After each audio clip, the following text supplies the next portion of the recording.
Look at a satellite map of the Earth, and you will see millions of square miles of endless rolling deserts. You would naturally assume that if there is one resource humanity will never run out of, it is sand. You would be dead wrong. We are facing a critical global shortage of the exact foundational material that built the modern world. Every skyscraper, every highway, every glass window, and every microchip powering your devices requires a highly specific geological anomaly. The sand required for concrete and silicon wafers is so rare and so heavily localized that the global supply chain is quietly collapsing.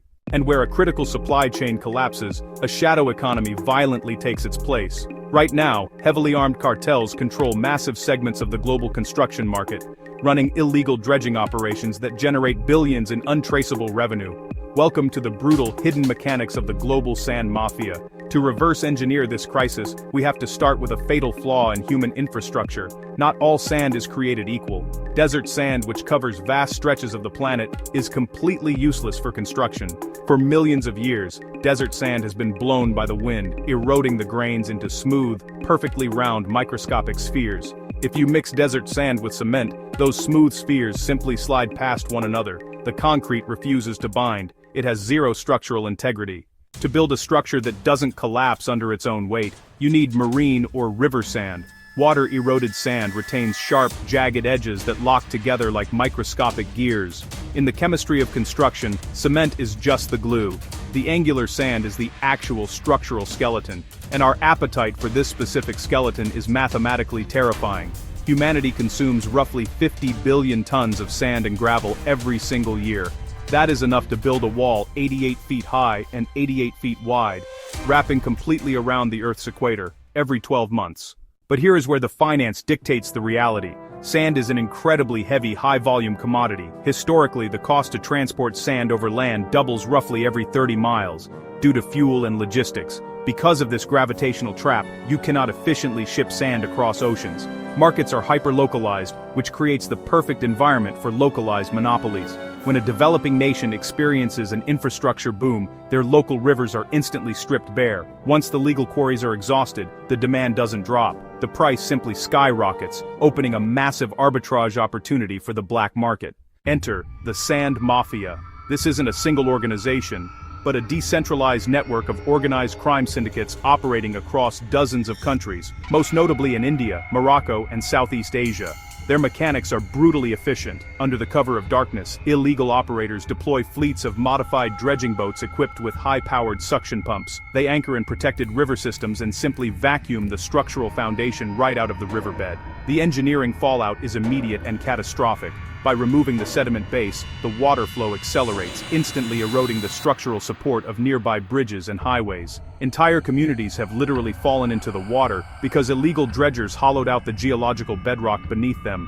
But the financial machinery protecting these operations is even more sophisticated than the dredging itself. The cartels utilize a vertically integrated corruption model. They don't just bribe local police, they bribe the environmental inspectors, the transport regulators, and the port authorities. They operate massive shadow ledgers. Illegal sand is chemically identical to legal sand, making it the ultimate untraceable asset. Once the illicit sand is mixed into a legitimate supply yard, it is successfully laundered. The money follows immediately after. Global real estate developers operating under strict deadlines and massive debt leverage often look the other way, willingly buying cheaper black market aggregate to maintain their profit margins. Those who try to regulate this face immediate, lethal retaliation.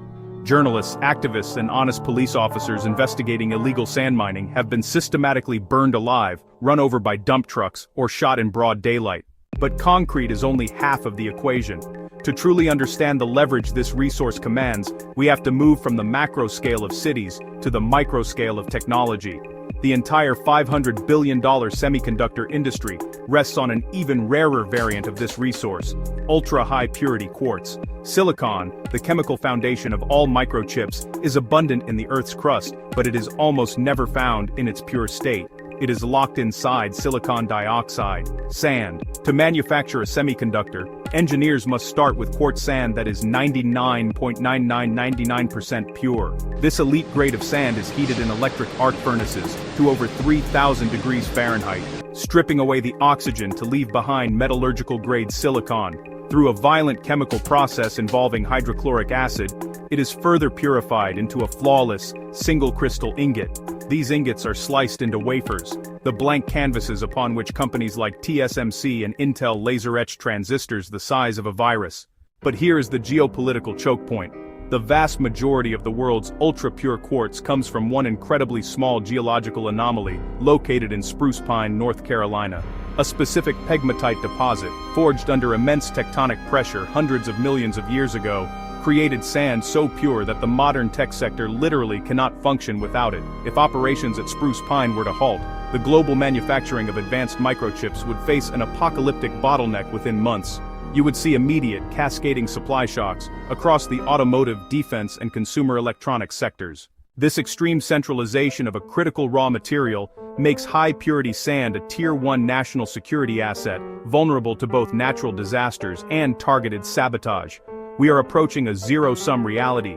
The infrastructure of our physical world requires billions of tons of angular river sand, and the infrastructure of our digital world requires pristine quartz. As legal supplies dry up, the pricing mechanics will inevitably shift. The cost of raw construction will spiral, pricing developing nations out of modernization.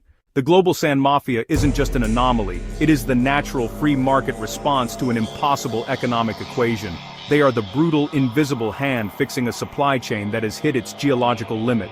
We built the modern era on the assumption that the ground beneath our feet was infinite, but the foundation is cracking, and the people controlling the remaining supply are rewriting the rules of global development in the shadows. The sand crisis proves how easily a shadow economy can hijack a physical resource.